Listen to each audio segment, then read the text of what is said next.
Épisode du lundi 4 septembre, en cette journée de fête du travail. Mon nom est Martin Simon avec un C, et il me fait plaisir de vous souhaiter la bienvenue à un autre épisode de F1 Podcast. À l'horaire pour vous aujourd'hui, retour sur la journée de samedi et de dimanche en direct du circuit de Monza pour le Grand Prix d'Italie. Réponse aux questions des membres F1 Podcast que vous nous avez envoyées par l'entremise de notre page Facebook, Messenger ou adresse courriel F1podcast en un mot, en commercial, gmail.com. Et pour débuter, l'actualité dans le monde de la Formule 1. Actualité, première nouvelle qui fait taire des rumeurs à nouveau. On avait la nouvelle de Lewis Hamilton qui a prolongé son contrat jusqu'en 2025. Ça, c'est ce qu'on vous apprenait vendredi. Mais lundi, aujourd'hui, on est en mesure de vous apprendre que c'est au tour de Lance Stroll du côté d'Aston Martin de confirmer qu'il sera de retour, ou c'est plutôt Mike Crack, directeur de l'écurie, qui en a annoncé la nouvelle avant le Grand Prix d'Italie. Donc, Lance Stroll qui est de retour pour la saison 2024. Ça sera déjà une 7e saison pour le Montréalais en Formule 1. Ça en a fait discuter plus d'un sur notre page Facebook F1 Podcast. Plusieurs d'entre vous étaient surpris. Il y en a qui étaient déçus de le voir revenir. Il y en a beaucoup qui étaient contents aussi. C'est quand même un pilote canadien. C'est un gars de chez nous. Donc, de garder, on sait qu'avec le départ de Latifi, il ne reste que Stroll en Formule 1 qui représente le Canada.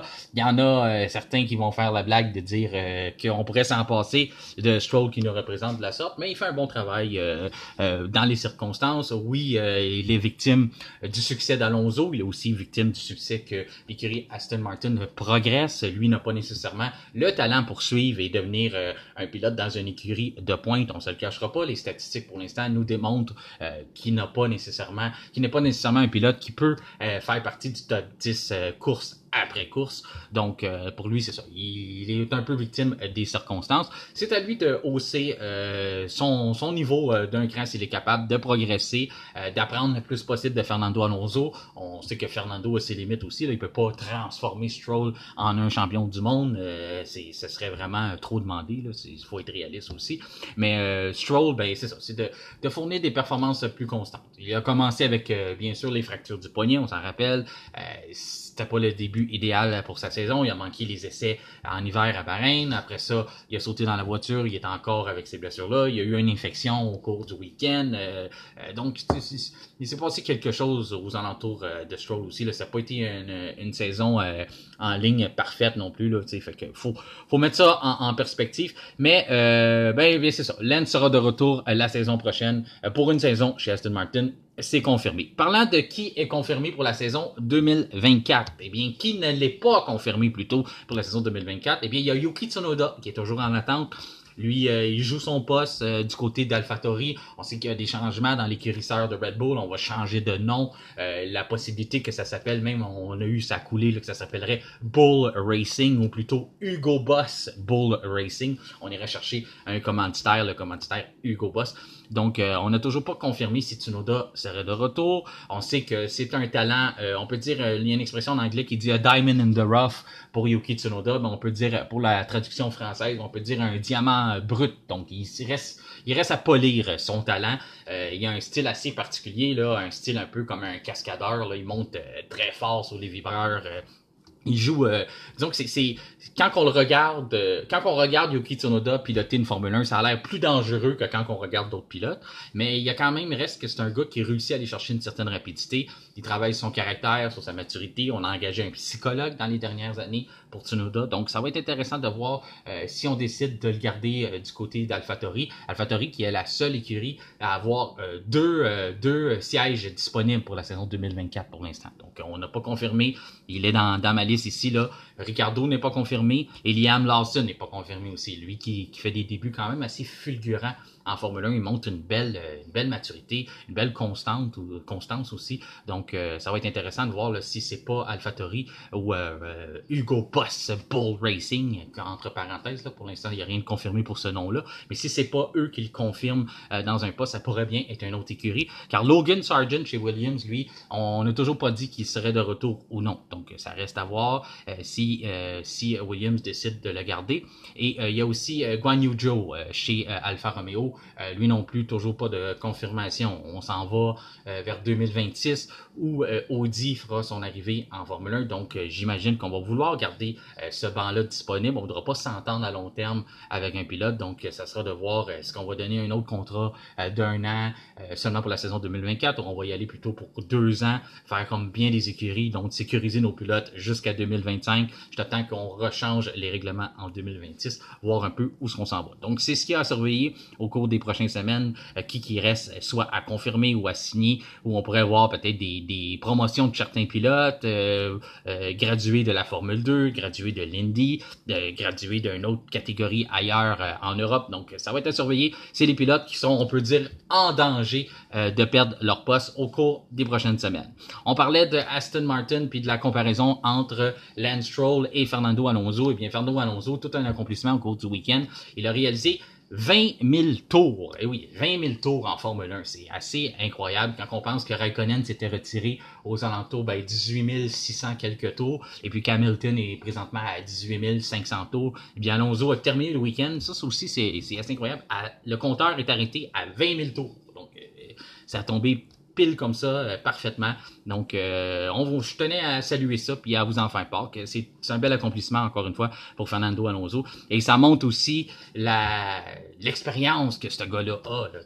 Quand on arrive dans un week-end de course, là, on avait un article justement sur lui cette semaine. C'était le directeur des performances de l'écurie d'Aston Martin qui mentionnait à quel point Fernando Alonso, quand il arrive dans un week-end de course, il est capable de diriger l'équipe au complet sur plusieurs points, plusieurs aspects de performance. Autant pour la dégradation des pneus, pour le choix de stratégie, pour les configurations de la voiture. Donc, toutes ces choses-là, il est vraiment un pilote complet. Autant sur la piste, il est capable de vraiment ressentir, transmettre l'information et ça permet aux écuries là, qui accumulent des milliers, des centaines de milliers de données lors d'un week-end. Ben lui, il réussit vraiment à coordonner tout ça puis à vraiment réussir à instaurer dans le fond, de diriger une ligne directrice à travers toutes ces données-là pour qu'on puisse ramener ça à l'usine et continuer de faire progresser la voiture. Donc, c'était un beau témoignage de la part du directeur de performance de l'écurie qui vraiment n'a pas tari d'éloge à l'endroit du pilote espagnol. C'était très intéressant à lire. Si vous ne l'avez pas fait, eh bien, dirigez-vous sur notre page Facebook. L'article est toujours là sur le F1 Podcast. Et soyez sûr de nous ajouter une mention j'aime et de suivre la page. Il y a aussi, quand on parlait de Logan Sargent, il y a Williams aussi qui est venu un peu clarifier la situation. Là. On se rappellera qu'au Grand Prix des Pays-Bas, il y a eu une collision en Q3. C'était malheureux pour lui. C'était la première fois qu'il se présentait en Q3 pour le pilote américain. Il y a eu cette collision-là, puis plus tard dans la course de dimanche, il y a aussi eu une autre collision. Il était très, très déçu. Là. On a pu l'apercevoir. Il n'a même pas voulu retourner au paddock. Il s'était installé sur une chaise de camping, puis il a regardé le reste de l'épreuve. Là, il n'a même pas retiré son casque pendant une bonne partie de l'épreuve. Donc, il était assez affecté par ça. Il était très, très déçu, le jeune Logan Sargent. Eh bien, Williams a clarifié que c'était un problème hydraulique qui était la cause de l'accident. Donc, bonne nouvelle pour Sargent. Là, on y en met beaucoup sur le dos, autant des fois sur les réseaux sociaux, pas autant que Lance Stroll. Lance Stroll est vraiment le souffle-douleur en Formule 1 maintenant, depuis qu'on a pu Nicolas Latifi ou Michael Schumacher. Les gens vraiment s'acharnent sur Lance Stroll. Eh bien, Logan Sargent, lui, ben c'est ça. Ça va lui donner une petite pause. Là. C'était pas de sa faute, cet accident-là. C'est vraiment un problème hydraulique. Par contre, chez Williams, on a décidé pendant le week-end, si vous avez remarqué un écart entre lui et son coéquipier Alex Albon, eh bien c'est parce que Williams a décidé de ne pas donner à Logan Sargent les nouveaux ailerons, la nouvelle aileron avant qu'on a chez Williams. On n'a pas voulu prendre de chance. C'est un peu qu'on lui donne un vote de confiance de dire c'était pas de ta faute Logan l'accident dimanche passé, sauf que les nouveaux ailerons qu'on a fait, on aime mieux pas t'es donner parce qu'on aurait peur que t'es endommages, puis on est limité dans la production de ces ailerons-là. Ça prend beaucoup de temps à faire, puis on a peur d'en manquer d'ici la fin de la saison. Fait qu'on va les garder de côté pour Alex Albon, parce que toi, on sait que avec toi, t'as tendance à faire revoler des morceaux un peu partout sur le circuit, donc on voudrait pas que tu endommages nos ailerons. Mais lâche pas Logan, c'était pas de ta faute aux Pays-Bas. Mais on te les donne pas les nouveaux ailerons. Ben, c'est un peu ça que Williams a fait pendant le week-end. Et puis je dis pas que je suis contre la situation. Je pense que c'est une sage décision quand même de la part de l'écurie de dire on va garder ça pour Alex Albon. Lui, il livre la marchandise. Puis c'est un peu les seules chances qu'on a vraiment de continuer de performer. Puis peut-être même d'aller chercher d'améliorer nos positions là, chez Williams. Peut-être même un podium pourrait être possible. Là, on s'en va à Singapour. Il y a beaucoup de choses qui peuvent arriver sur un circuit comme ça. Albon performe bien. Il réussit vraiment à soutirer le meilleur de sa voiture. Donc, on met toutes les choses sur Alex Albon d'ici la fin de la saison. Ça sera à voir là, si on décide peut-être dans les prochains Grands Prix qu'on voit finalement qu'on réussit à fournir assez de pièces pour vraiment finalement donner l'aileron à Logan Sargent, mais pour l'instant, il ne l'a pas. Donc, si vous avez vu un écart de performance, c'est pas seulement l'aileron, là, on se le cachera pas là, que Logan Sargent aussi n'est pas pour l'instant de la trempe d'Alex Albon, mais ça peut aussi expliquer cet écart-là entre les deux pilotes. Il y a eu Toto Wolff aussi qui a fait plusieurs annonces pendant la fin de semaine. Là, donc, c'est ça, il a parlé des choses sur Max Verstappen. C'est la nouvelle tendance chez Mercedes. On parle beaucoup de Red Bull et de Verstappen. Eh bien, il a aussi confirmé qu'il serait absent au Grand Prix du Japon. Après le Grand Prix de Singapour, on se dirigera là du côté du Grand Cirque, mais lui, il n'y sera pas. Il va subir une intervention, une opération à un genou qui traîne depuis longtemps. Donc, c'est plutôt le monsieur Jérôme D'Ambrosio qui va le remplacer. C'est lui qui est le directeur du talent chez l'écurie Mercedes. C'est lui qui s'occupe des pilotes. Donc, c'est lui qui va être le directeur de l'écurie pour le Grand Prix du Japon. Donc, soyez pas surpris si vous voyez pas Toto Wolff ou si vous êtes vous trouvez qu'il n'y a pas eu de déclaration choc du côté de Mercedes pendant ce week-end-là au Japon qui s'en vient après Singapour, eh bien, c'est qu'il ne sera pas là, Toto Wolff. Donc, c'est peut-être Lewis Hamilton et George Russell qui vont prendre la relève et de faire des déclarations sur à peu près toutes les écuries qui ont du succès à part eux autres. Eh bien, après avoir de ça, il y a Carlos Sainz, lui, qui a eu un bon week-end. Là, on s'en va vers là. On va faire le résumé de la journée de samedi et de dimanche. Mais Carlos Sainz a eu un bon week-end. Eh bien, ça s'est drôlement terminé pour lui. On sait que Ferrari était à la maison devant leurs partisans, les tifosi. Eh bien, lui, à sa sortie de l'hôtel dimanche, son hôtel à Milan, il était victime d'un cambriolage. Il y a quelqu'un qui l'attendait, deux hommes, c'était peut-être plutôt ou moins clair, la rumeur, c'était deux hommes ou un homme, qui l'attendaient pour l'attaquer. Ils lui ont volé sa montre, mais son entourage à Saintes, il avait un garde du corps avec lui qui a réussi, avec son entourage, à arrêter les cambrioleurs. Et finalement, ils ont été remis à la police. Et Carlos Sainz n'a pas été blessé dans l'altercation. Puis il a réussi à retrouver sa montre. Donc, tout est bien qui finit bien, en espérant qu'il n'ait pas eu des chocs post-traumatiques, là, un peu comme Lando Norris il y a quelques années, qui s'était fait attaquer à la sortie d'un match de soccer en Angleterre et qui s'était fait voler. Il avait dit qu'il avait été, même les gens qui l'avaient cambriolé étaient armés. Il avait dit qu'il avait été, il avait eu du mal à dormir pendant quelques semaines. Il avait des syndromes post-traumatiques de cette fâcheuse incident-là. Donc, c'est ce qui complète l'actualité pour aujourd'hui. Passons maintenant au week-end de course.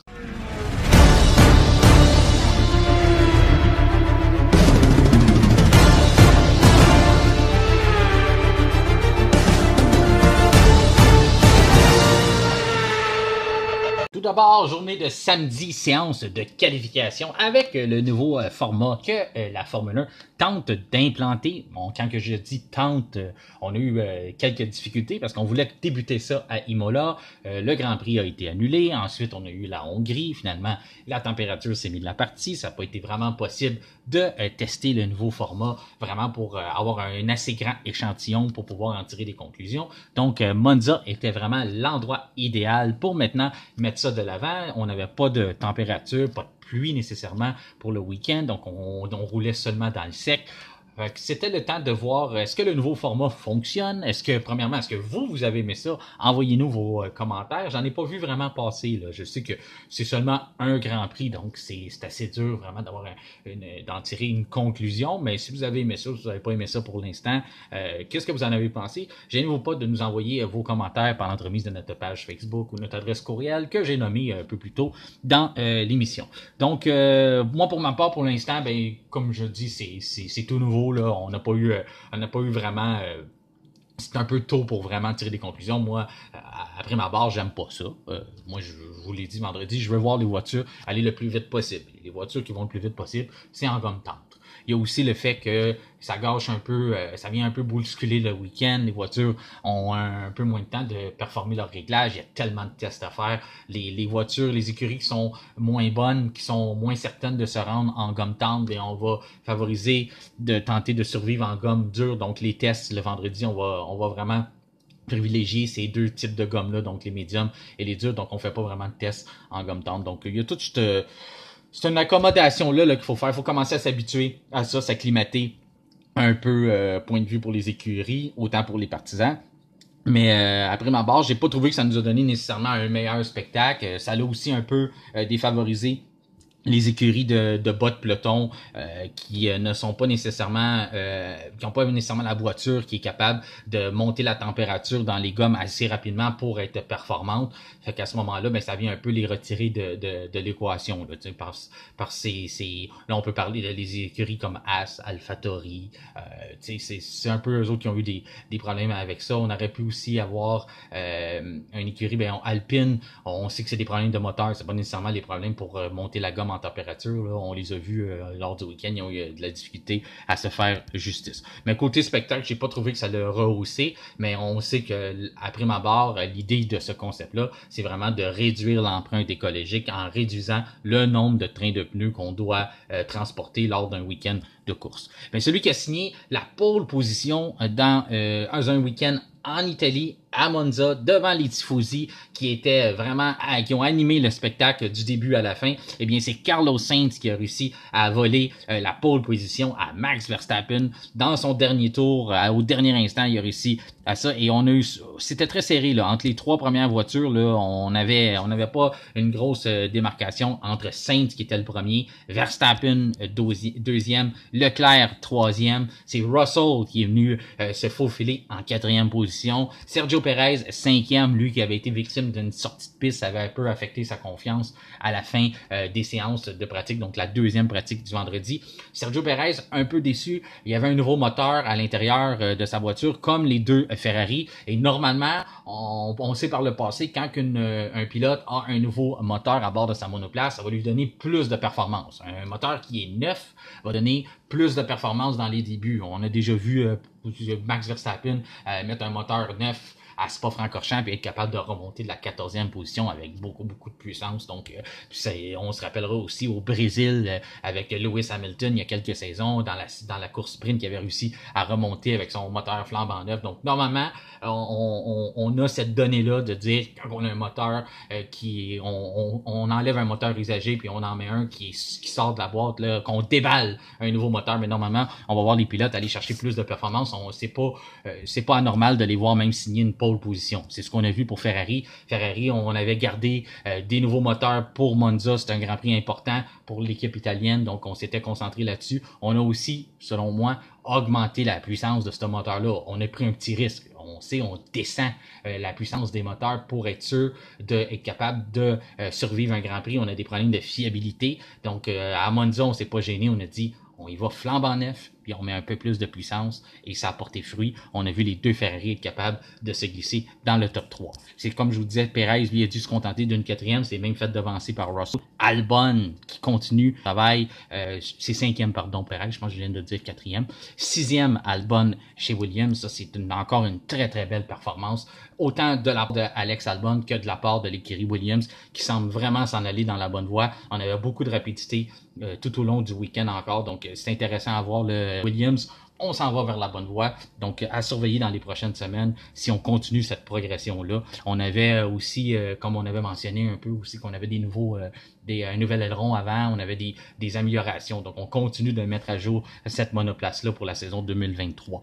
Piastri était le premier pilote McLaren, donc il a devancé son coéquipier Lando Norris, c'est lui qui l'a signé la 7e position. Lewis Hamilton, 8e, il était pas vraiment... T'es pas content après cette séance de qualification-là. C'est un peu ironique. On peut souligner le point. Il avait écorché un peu au passage les ex-coéquipiers de Max Verstappen au début du week-end, en tant que Max Verstappen avait eu des moins bons coéquipiers dans sa carrière. Donc, je sais pas qu'est-ce qui c'était supposé d'enlever à Verstappen, le fait qu'il y a eu des moins bons coéquipiers. Lui, il a voulu souligner ça à tout le monde. Il se sentait obligé de préciser ça. Eh bien, il s'est fait battre par 3 anciens coéquipiers de Verstappen. Donc, Sainz, lui, il y avait Perez, qui est le coéquipier actuel, et puis il y avait aussi Alex Albon dans une Williams. Donc, peut-être que c'est eux qui voulaient lui remettre sa monnaie de sa pièce, mais c'est sûr qu'ils n'étaient pas contents de voir ça. Il a aussi fait de souligner que Max Verstappen avait répliqué à Lewis Hamilton lors du week-end en disant que il croit que s'il fait tous ces commentaires-là, ben c'est sûrement un signe de jalousie de la part du pilote britannique. Norris, lui, était 9e derrière Hamilton, Alonso 10e, Tsunoda 11e, Lawson, très bon travail encore, 12e, juste en arrière de Tsunoda. C'est ce qu'on lui demande. C'est seulement son 2e Grand Prix en Formule 1. Moi, je soulevais le point que peut-être qu'il serait nerveux parce que là, il avait eu le temps d'y penser. La dernière fois, on lui a dit saute dans la voiture, pas de préparation. Il a pas vraiment eu le temps d'y penser et de commencer à être nerveux. Là, il y avait eu une semaine pour penser à ça, mais ça n'a pas paru aussi proche que ça que son coéquipier. On peut pas demander mieux. C'est une très belle performance de Lawson en qualification. Après ça, Hülkenberg, 13e, Bottas, 14e. Un ancien coéquipier de Verstappen, lui, de Hamilton plutôt, lui était 14e. Sargent, 15e. Encore une belle performance. Ça fait drôle à dire, 15e, mais pour Sargent, c'est beau. C'est sûr que quand on regarde son coéquipier, Albon et où, mais on l'a dit, il n'y avait pas l'aileron avant. Après ça, Guan Yu Zhou, 16e. Pierre Gasly, 17e. Alpine, on demande un assouplissement de la règle. On veut être capable d'ouvrir le moteur puis d'aller faire gagner cet engin-là, ce groupe motopropulseur-là. Renault, on veut le faire gagner en puissance. On demande cette permission-là qu'on n'a toujours pas eu. On dit qu'on a un manque jusqu'à 30 HP de moins que les autres écuries. On allait sur un circuit moteur et ça a apparu. On n'avait pas de puissance. En ligne droite, c'était très difficile. Donc, Gasly a dû se contenter de la 17e place et son coéquipier aussi dans une Alpine, donc 18e pour lui, pour Esteban Ocon. Magnussen, 19e, et Lance Stroll, 20e. Là, il faut mettre en perspective, c'est quoi qui s'est passé avec Lance Stroll? Vous avez été nombreux à souligner des questions, des commentaires, poser la question, mais si on retrace ce qui s'est déroulé lors du week-end. Première pratique en FP1, le vendredi, Lance Stroll, il doit laisser sa place. C'est des consignes d'équipe. C'est un règlement maintenant en Formule 1 qu'il y a au moins une séance dans l'année où on doit laisser notre place à un jeune pilote. C'est une initiative pour former les pilotes de demain, qu'au moins qu'un jour on les mette pas en Formule 1 puis ils n'ont jamais conduit une Formule 1 de leur vie. Donc, quand on pense qu'un pilote pourrait être un jeune espoir pour le futur, donc souvent, c'est normal qu'on lui laisse une session de FP1. Donc, c'est comme ça pour tous les pilotes. Donc, Verstappen, Alonso, Leclerc, n'importe qui va être obligé de laisser sa place, céder sa place au moins une fois dans l'année pour une séance de pratique. Eh bien, c'était le tour à Stroll. On a décidé de mettre Dragovic à sa place. Dragovic, c'est le champion de Formule 2 de la saison passée. C'est un bon pilote. C'est lui qui a fait la première séance FP1. Donc, Stroll, pas de pratique, pas le temps de décider ses réglages. Il n'a pas eu le temps de tester le circuit. Il n'y a pas eu ça le matin. L'après-midi, c'est la première fois qu'il saute dans la voiture le vendredi après-midi. Il saute dans la voiture. Sa voiture s'arrête en bord de route, de piste. Il doit abandonner. Pas d'essai non plus, pas de réglage. Il se présente en qualification et là, qu'est-ce que ça donne? Eh bien, il est 20e. Là, les gens vont dire, oui, mais c'est pas la première fois qu'il pilote à Monza. Il connaît le circuit, il connaît. C'est différent à chaque année. Où il y a la température, il y a les conditions du circuit. Il y a la voiture, là, la AMR 23, plutôt, lui, il l'a jamais piloté sur le circuit de Monza. Il a piloté la AMR 22 de l'an dernier, mais la 23, il l'a jamais piloté. Donc, les bons réglages, il les avait pas. Donc, il s'est présenté en qualification sans ces réglages. Certains d'autres pilotes auraient peut-être pu survivre, même les bons pilotes auraient eu de la difficulté. Mais Lance Stroll a besoin de ces pratiques-là. C'est un pilote qui a déjà énormément de difficultés à trouver les bons réglages, même avec 2 séances de pratique.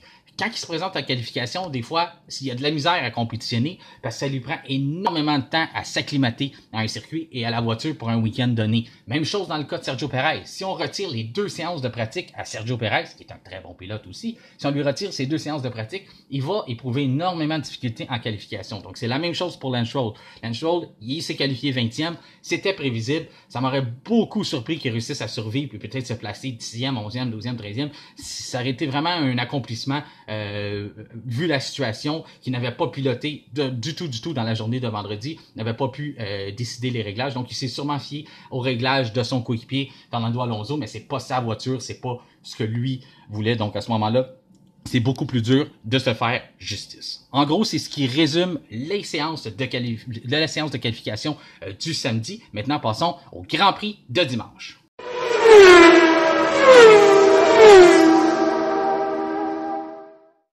Grand Prix d'Italie en direct de Monza, si ce n'est pas mais c'est certainement une des meilleures courses que nous avons eu droit depuis le début de la saison. Il y a tellement eu d'action, ça s'est déroulé à un train d'enfer, ça a passé tellement vite, même si c'était trop court. On dirait que j'ai eu à peine eu le temps d'absorber l'information qu'on avait et de profiter de la course. On était déjà rendu à la moitié de l'épreuve, donc j'ai trouvé que ça a passé extrêmement vite. J'étais déçu que c'était déjà terminé parce que on a eu droit à beaucoup d'actions, des bagarres en piste. Vraiment, là, je trouve qu'on a eu les nouvelles réglementations qui sont implantées depuis 2022. Ben là, on a vraiment pu voir à quel point ça nous donne un spectacle. Les voitures étaient proches tout au long de la course. On n'a pas vraiment eu d'écarts qui se sont créés, même si on n'a pas eu de voiture de sécurité en tant que telle pour venir rapprocher le peloton. Le peloton a resté prêt pas mal toute la course, donc c'était super intéressant. Ça a commencé même avec de l'action. On a eu droit à 3 tours de chauffe. Il y a Yuki Tsunoda, lui, qui a réalisé le tour le plus lent du week-end, et même selon mes informations, il n'a toujours pas complété son tour. Donc on attend toujours pour savoir son chrono parce que il a été obligé de s'immobiliser sur le bord de la piste lors du tour de chauffe. Il a eu de la misère à décoller même, puis après ça, une fois qu'il a réussi à partir, sa voiture elle a rendu lente, donc il n'a pas pu participer à l'épreuve. Ça, c'est une mauvaise nouvelle pour qui? Oui, pour Yuki Tsunoda, pour AlphaTauri, mais aussi pour Liam Lawson, parce que ça aurait été intéressant de voir une façon d'évaluer le résultat de Lawson, de voir la performance versus son coéquipier. On en discute souvent, mais en Formule 1, le meilleur comparatif, c'est la même voiture que nous. Donc, la personne qui pilote une voiture égale à la nôtre, avec les mêmes couleurs, la même écurie. Donc, pour Liam Lawson qui commence en Formule 1, ça aurait été vraiment intéressant de pouvoir le comparer à Tsunoda, de voir si son résultat il continue de progresser, s'il est vraiment dans les temps, si c'est lui qui réussit à en tirer plus que la voiture est vraiment performante, s'il réussit à égaliser Tsunoda, ce qui serait quand même aussi très bon, parce que Tsunoda, ça fait quelques saisons qu'il est en Formule 1. Donc tout ça, c'est une donnée ça aurait été vraiment intéressante qu'on aurait pu avoir autant pour lui que pour les partisans, mais on a été privé de cette donnée-là due à l'abandon de Tsunoda dès le tour de chauffe. Et bien, le Grand Prix a été remporté pour une 10e fois d'affilée, record. Il devance Sébastien Vettel. Eh bien, c'est Max Verstappen qui a remporté ce 10e Grand Prix-là d'affilée. Il y a fort à parier qu'il voulait, même s'il peut laisser entrevoir des fois que les records, c'est plus ou moins ce qui l'intéresse. Ben, il n'a pas vraiment mâché ses mots sur celle-là. Je pense qu'il voulait. Il avait même un casque spécial pour l'événement. On sait pourquoi, parce que ça va être mis en vente, les mini-casques pour les collectionneurs qui sont de plus en plus populaires. Donc, ce petit casque-là va rester le casque du record. Donc, si vous avez quelques centaines de dollars à dépenser ou si vous voulez préparer les cadeaux de Noël pour des amateurs de Formule 1 autour de vous, eh bien, ça pourrait être vraiment un item de collection qui pourrait rester dans l'histoire d'avoir le fameux casque où Max Verstappen a battu le record, donc le casque du Grand Prix de Monza 2023. Donc, c'est certain, il y a fort à parier là, que les montants de la revente pour cet item-là de collection vont être assez élevés. Donc, c'est ça, Verstappen qui a réussi. Il a mis, moi, c'était ma prédiction. J'avais discuté avec certains d'entre vous. Je voyais les Ferrari vraiment avoir des problèmes à ménager leurs pneus. D'autant plus que pour Sainz, si tu veux décider de ménager tes pneus, mais tu as Max Verstappen qui te met de la pression à l'arrière, c'est pas toujours évident. Et c'est ce qui est arrivé. À peine après 4 tours, Verstappen a envoyé sur un message radio pour dire que Sainz avait déjà commencé à glisser avec son train arrière. Donc, il voyait que ça commençait déjà à être pénible pour le pilote Ferrari. Donc, il a accentué la pression sur lui. Finalement, Sainz a commis une erreur. Il a vraiment mis ses pneus en fumée. Il a barré les freins et ça a donné la porte tout grande ouverte à Verstappen de tenter le dépassement après la première chicane. Donc, ça a donné plusieurs premiers tours très intéressants. Il a vendu chèrement sa peau. Sainz, chapeau à lui pour ce travail-là. C'était très intéressant. Les premiers tours, aller jusqu'à temps que Verstappen réussit à le passer. Il y avait Charles Leclerc aussi qui réussissait à se rapprocher de Verstappen vu que lui était pris derrière son coéquipier, derrière Sainz. Donc, Leclerc pouvait pratiquement espérer peut-être, si jamais il se passait quelque chose, pouvoir sauter sur cette deuxième position-là. Donc, ça a donné le droit à des premiers tours très, très intéressants. Mais tout au long de la course, à vrai dire, on a eu des belles bagarres. Deuxième, ça a été Sergio Pérez. Sergio Pérez aussi qui a animé le spectacle. Il a dû remonter le peloton. Il a eu énormément de difficultés à dépasser George Russell. Ensuite, ça a été assez compliqué pour Leclerc. Ensuite, Sainz. Ça a été hyper compliqué. On a eu droit à plusieurs bagarres, plusieurs tentatives. Il a dû sortir de piste, revenir en piste. Il a même dit que des fois, c'était dangereux ce que Sainz faisait. Mais Sainz, il est devant les partisans Ferrari. Il partait premier. Fait que c'est sûr qu'il est pas pour donner une position. C'était limite, mais c'est ce qu'on aime voir quand même en Formule 1. On veut voir les pilotes pousser la limite. Et c'est ce qu'on a vu par Sainz tout au long du week-end. Sainz, lui, a quand même réussi à sécuriser une 3e place au fil d'arrivée. Même si Charles Leclerc avait les dents très, très longues. Là, en fin d'épreuve, là, on l'a vu, là, il voulait cette 3e place-là. On a même quasiment eu droit à un doublé Ferrari qui aurait pu les deux aller se sortir devant leurs partisans. C'était extrêmement limite. Depuis quelques saisons, là, on est habitué avec ça chez Ferrari. Il n'y a pas de consigne d'équipe. On en a donné à la toute fin. On a dit, plus de risques, on prend plus de risques parce que là, ça s'en venait vraiment à limite. Charles Leclerc, à un moment donné, a failli là, vraiment emboutir la voiture de Carlos Sainz à l'arrière. Donc, mais ça donne pour nous, les partisans, on se plaindra pas. C'est un très, très bon spectacle. Mais ça, j'ai hâte de voir un jour chez Ferrari si on va corriger la situation puis commencer à donner un peu de consigne d'équipe parce que pas que je le veux que ça arrive parce que nous, comme je le dis, nous à la télé c'est super intéressant, mais il y a des risques là, qui sont pris que s'il avait fallu que les deux voitures se sortent, là, ça aurait été une catastrophe, non seulement pour les partisans Ferrari, mais pour tous les partisans de Formule 1 qui s'en auraient donné à cœur joie de continuer de rire de cette écurie-là qui est un peu devenue la risée pour leurs décisions week-end après week-end. Donc, en même temps, moi, je me croisais les doigts pour Ferrari que tout passe. Autant pour Sainz, il avait fait un excellent travail, et pour Leclerc, qui le mérite bien. C'est tellement un bon gars que on veut pas le voir avoir un accident de plus cette saison. Donc, Russell, lui, 5e. Parlant de bon gars, ben, George Russell n'a pas été le bon gars là, lors de ce week-end-là. Là. Il a essayé de court-circuiter un virage.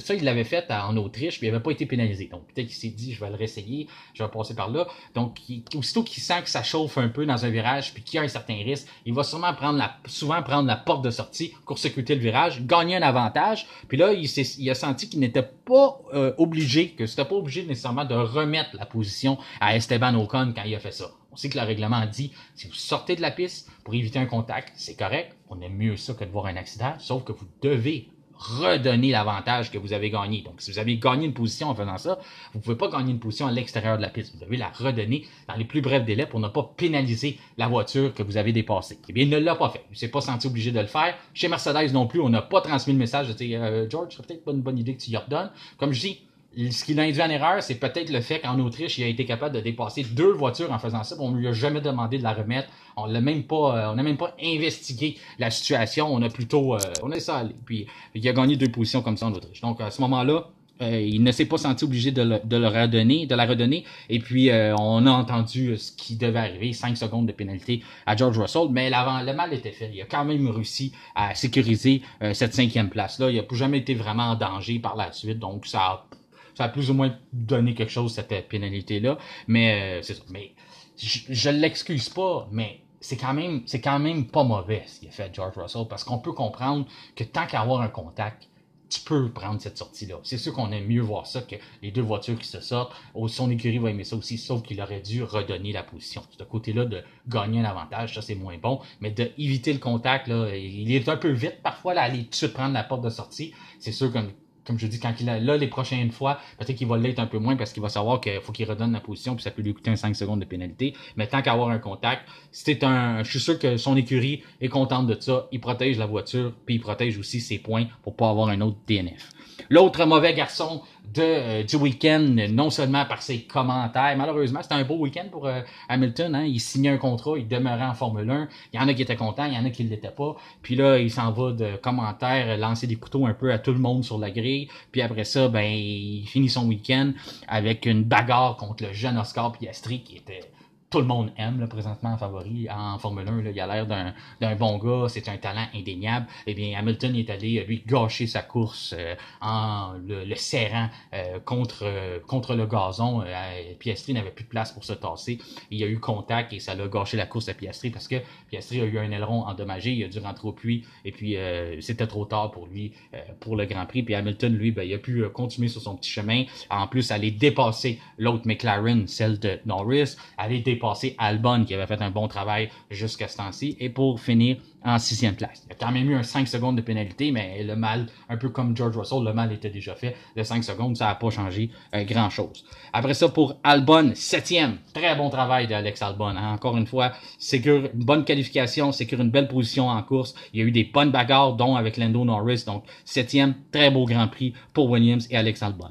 Norris, lui, 8e, il s'est fait dépasser, c'est ça, par Hamilton. Il a réussi à survivre. Il disait qu'on avait un gros déficit chez McLaren dans les lignes droites. C'est toujours pas corrigé. Mais malgré la situation, il est satisfait d'une 8e place. Il dit, on a réussi à survivre contre des écuries qui étaient beaucoup plus rapides que nous en ligne droite. Faut travailler là-dessus. Donc, il y a encore des points à travailler. On est revenu de loin chez McLaren. Les grandes lignes droites, la voiture n'aime pas ça. Mais on s'en va à Singapour. Ça pourrait être un bel endroit pour se rendre justice. Une place où ce que la McLaren pourrait peut-être être très compétitive.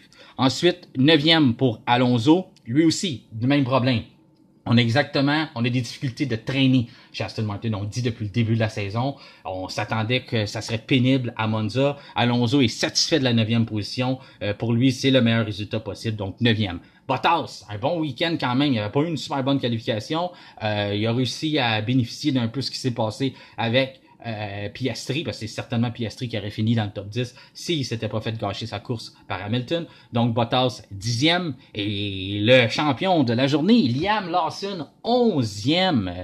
Très belle performance, mais comme je vous disais en début, on n'a pas de comparatif. On peut pas le comparer à Yuki Tsunoda. On peut pas voir s'il a vraiment soutiré le meilleur de sa AlphaTauri. Donc, mais on prend ça quand même. C'est une 11e position, pas d'erreur, pas de voiture dans le mur, pas d'accrochage inutile, pas de risque inutile non plus. Donc, il fait ça vraiment comme un grand. On dirait qu'il est là depuis le début. Donc, il va devenir très animé. Il va avoir des discussions très animées aux alentours de Liam Lawson dans les prochaines semaines, quand il va avoir le retour de Ricardo, qu'on a annoncé là que Ricardo ne serait pas au Grand Prix de Singapour et sûrement pas au Grand Prix de Japon. Donc, ça donne 2 autres Grands Prix à Lawson. Mais un jour, il va falloir qu'il revienne. Mais c'est certain que Lawson devrait avoir une place en Formule 1 pour la fin de la saison, mais au moins pour la saison prochaine. Piastri, 12e, c'est la conséquence. C'est à cause de Lewis Hamilton qui s'est retrouvé là. Logan Sargent, 13e. On peut féliciter quand même pour son travail. Il n'y a pas d'accident, puis il a terminé 13e. C'est ça, faut lui donner ce qui revient. C'est un beau résultat dans les circonstances pour un gars comme Lawson. Joe, 14e. Gasly, pénible pour les Alpines. On le savait, là, on n'a pas de moteur, donc on n'est pas capable de se faire justice sur un circuit comme ça. Stroll, 16e, il partait 20e. Pas idéal, mais en même temps, il y a une place pour dépasser à Monza, il n'a pas été capable vraiment d'en profiter. C'est ça, c'est 16e. C'est un week-end à oublier pour Lance Stroll. Après, Hülkenberg, il y a 17e, Magnussen 18e, pardon, les deux As. La seule écurie qui a jugé bon de pas emmener d'amélioration malgré une pause de 4 semaines. On se présente à Monza, un circuit de moteur. On a un moteur Ferrari à bord de notre voiture. On met pas d'effort pour gagner des avantages, mettre des mises à jour. Ben, on se retrouve 17-18e, c'est bien bon pour eux. Ensuite, Ocon, lui, à l'abandon. Puis Tsunoda aussi forcé à l'abandon à cause on l'avait dit, là, il n'a même pas débuté l'épreuve. Donc, c'est ce qui est arrivé pour le week-end de course. Donc, c'est pas mal ça qui résume tout ce qui est arrivé. Il y a eu, c'est l'action. Ce qui retient la journée, c'est le pilote de la journée. Vous avez été, ça a été très, très serré entre beaucoup de gens qui mettaient Max Verstappen. C'est lui qui était élu pilote de la journée pour les fans de F1, les membres F1 Podcast plutôt. Et puis, moi, mon choix, c'était Carlos Sainz. J'étais déchirant entre les deux parce que c'est sûr que gagner 10 Grands Prix d'affilée, c'est très rare. Il a dû gagner chèrement cette première position-là, mais Carlos Sainz a défendu des positions toute la journée. Il a sorti les coudes, il a mis sa voiture large, il avait la pression de partir premier devant les partisans Ferrari. Il a réussi à résister à cette pression-là. Donc, mon vote est allé à Carlos Sainz. Il était très, très proche de Max Verstappen. Mais c'est Max Verstappen qui a eu le titre de pilote de la journée. Et c'est un choix compréhensible aussi avec les circonstances de terminer avec 10 courses d'affilée, 10 victoires d'affilée, le premier dans l'histoire de la Formule 1. Eh bien, c'est ce qui conclut notre course. Maintenant, passons à la période de questions. La première question qui nous vient par Messenger de Éric de Boisbriand qui me demande « Martin, j'aimerais savoir si tu étais Red Bull ou AlphaTauri, que ferais-tu avec Yuki Tsunoda? Eh bien, c'est une très bonne question. Vous me connaissez depuis, si vous écoutez l'émission assez régulièrement. Normalement, je suis pas un gars qui se cache pour ses opinions. Et puis, normalement, j'ai des opinions sur pas mal tout. Mais sur Yuki Tsunoda, je suis mitigé. C'est dur de prendre vraiment une décision parce que je suis pas prêt à dire que je le signerai à long terme, qui va être l'avenir chez Red Bull. Donc, ça, c'est un détail important. Donc, c'est vraiment une donnée importante à prendre en considération. On a dit déjà par le passé chez Red Bull, Helmut Marko avait mentionné qu'on ne veut pas garder des pilotes qui n'auront jamais un avenir dans la grande écurie Red Bull. Donc, en gros, si on est certain qu'on n'aura jamais à lui donner une promotion ou qu'il n'a pas l'étoffe d'un pilote Red Bull, donc on veut le laisser aller. Pour l'instant, mon opinion à moi, si vous me demandez, croyez-vous que Yuki Tsunoda va devenir un pilote Red Bull? Non, pour l'instant, je ne pense pas. La preuve, quand c'est venu le temps de des rumeurs pour Sergio Perez, il n'a jamais été mentionné. On a mentionné Daniel Ricciardo, on a mentionné des Lando Norris, on a mentionné toutes sortes de pilotes, mais on n'a pas mentionné Yuki Tsunoda. Il n'était pas parmi les candidats. Donc, s'il n'est pas parmi les candidats, c'est qu'il n'est pas prêt ou il n'a pas retiré suffisamment, il n'a pas attiré suffisamment l'attention pour qu'on pense qu'il pourrait être un bon coéquipier à Max Verstappen. Donc, à ce moment-là, Yuki Tsunoda, je ne le vois pas nécessairement pour du long terme. Mais est-ce que je suis prêt à le laisser tomber, puis qu'un autre écurie le ramasse, puis finalement, il finit par éclore un peu comme Alex Albon, puis après ça, on s'en mord les doigts. Donc, non, fait que j'achète du temps. Je leur donne une autre année de contrat à Yuki Tsunoda, puis je continue de le laisser se développer. On l'a mentionné plus tôt dans l'émission, un diamant brut. Donc, on laisse le diamant continuer à se développer. On a des diamants en Formule 1 comme des Oscar Piastri, des Max Verstappen, des Lewis Hamilton par le passé, des Kimi Räikkönen qui arrivent et qui sont vraiment bons. On peut voir tout de suite le talent qu'ils ont. Puis ça, Yuki Tsunoda, c'est différent. Ça reste beaucoup à polir. Il y a beaucoup de travail à faire encore avec, mais je suis pas prêt à lancer la serviette dans son cas. Il y a aussi le fait, j'enlève rien, là. Je dis pas qu'il mérite pas d'être là. Mais il y a le fait que ce qui a motivé son arrivée en Formule 1, c'est pas parce qu'il était le meilleur nécessairement en Formule 2, mais c'est beaucoup parce que il y avait la nouvelle transition avec Honda. On sait, Honda, c'est un manufacturier japonais. Yuki Tsunoda, il vient de où? Il représente le Japon. Donc, c'est important pour les commanditaires, pour les Honda, d'avoir un pilote japonais au sein de l'écurie Red Bull, la famille Red Bull. Donc, on l'avait placé chez AlphaTauri.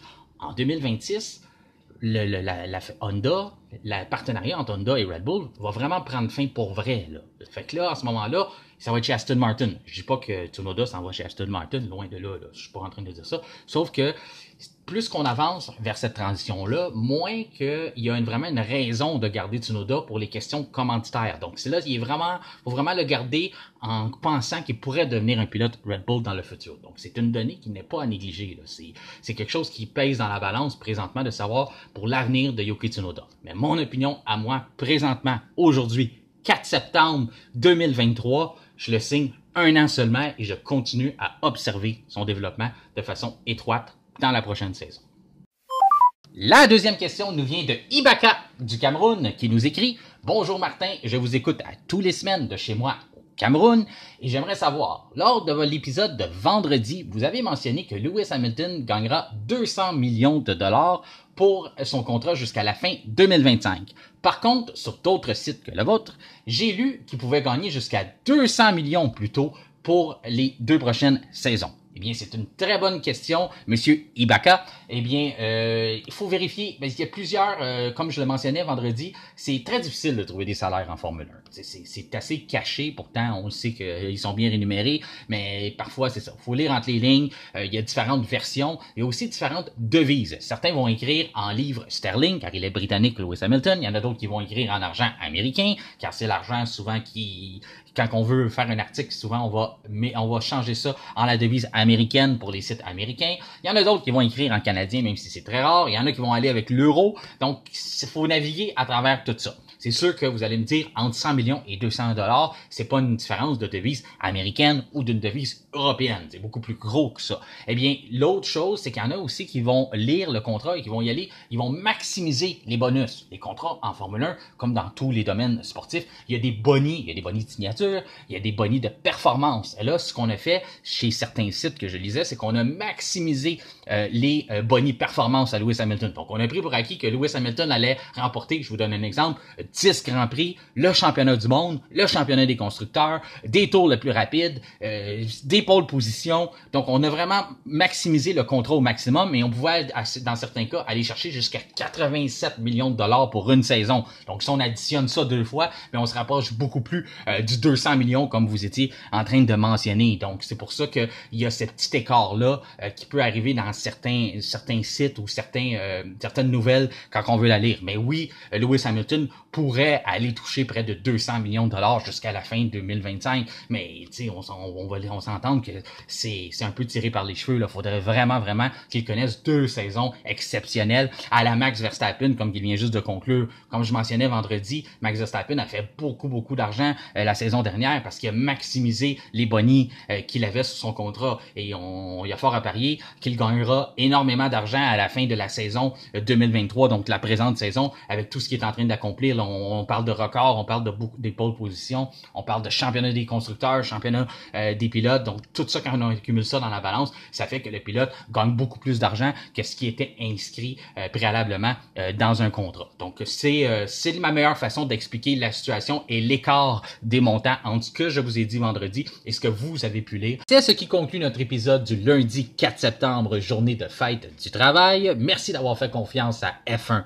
Podcast. Notre prochain rendez-vous sera lundi prochain pour une capsule dans le casque sur le pilote Alex Albon. D'ici là, suivez-nous sur Facebook pour ne rien manquer des développements dans le monde de la Formule 1 et bonne semaine!